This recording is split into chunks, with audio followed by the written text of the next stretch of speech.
Hundreds of families living in our city could end up homeless as a result of cuts included in President Trump's new spending plan. That's according to a new report by the homeless shelter nonprofit organization Quinn. In addition to the cuts to health insurance and food assistance that we've covered in recent months, the president's plan would also slash funding to federal rental assistance programs and public housing.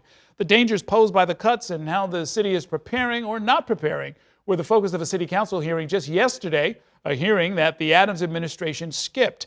Joining me now to talk more about what is facing our city is former City Council Speaker Christine Quinn. She serves as the president and CEO of Quinn. Welcome back to the program. Great to see you. Thank you. So the legislation, I guess the summary is that about $15.4 billion is jeopardized that would be taken away from New York. Up to 1.5 million in our state could lose their health coverage, I guess half at least in the city. Over 260,000 could immediately lose food assistance benefits. This will have catastrophic results, is what you're suggesting. Massive. It will have massive, terrible results.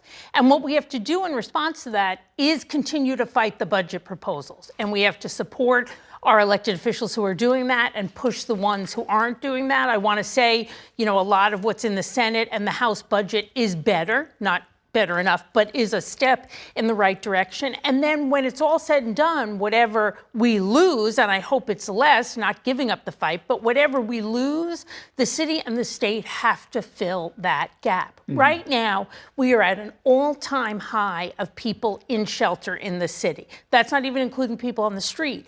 And 70% of the people in shelter are families with children. There are more children in shelter tonight than there are seats in Yankee Stadium. If we let these cuts go through one way or the other, those numbers will skyrocket. Do you think, it's unclear how all of this is going to play out, but there's been some talk about Democrats withholding their votes and actually sort of causing the government to grind to a halt later this month if some of these deep cuts continue. That is a strategy that is being considered. Obviously that's a tough choice because then you kind of leave a lot in the hands of President Trump exclusively, which is obviously very dangerous because he's a person who proposed these cuts. And we're talking about things like 9,000 people losing supportive housing. We run supportive housing. It's permanent housing with special needs services. So the most vulnerable New Yorkers, the people don't want on the street, right? People with mental illness, substance abuse issues, losing their subsidies and losing their home. Yeah. That's. In fact, I want to draw extra attention to that. I saw it in your report. These are people who need the so-called wraparound services. These are people who are not on their own going to be able to find an apartment. And the problem here is that there are going to be 2-year time limits on their support from Washington and cuts to what's called continuum of care. Right. So, this is reminiscent in a prior generation of what happened with deinstitutionalization, where they closed Willowbrook and some of the big, poorly run mental health facilities, and people just ended up on the street because there was nothing there. So we certainly want to avoid that. 9,000 residents is a lot. It's a lot. We could, like that at Quinn, lose almost $4 million. We run 5 congregate supportive housing, 200 apartments.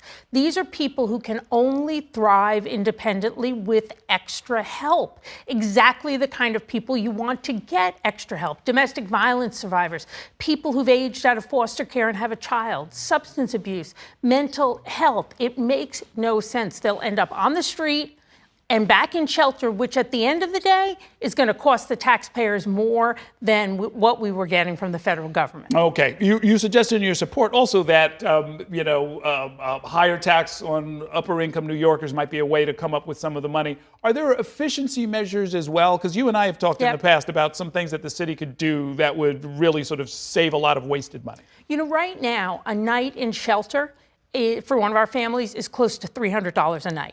A night with our family living independently with a housing voucher is about $75 a night. So if we sped up the administrative procedures for getting people their vouchers so they can move out, we would save a lot of money. Right now, the average length of stay at a Quinn shelter is 11.1 months. If we could shave months off of that, it would be better for the family, really better for the children, and it would save the taxpayers money we desperately need right now. Are administrative holds up or delays in delivering the vouchers, is that deliberate? I know in prior administrations, sometimes it was seen as what's called a moral hazard question to make sure people aren't faking, so you make them wait long enough to ensure that they really do need it. There used to be a rule that said you had to be in shelter 90 days before you could even apply, and that's a lengthy process. I think that was a holdover from the Giuliani administration who wanted to make people suffer.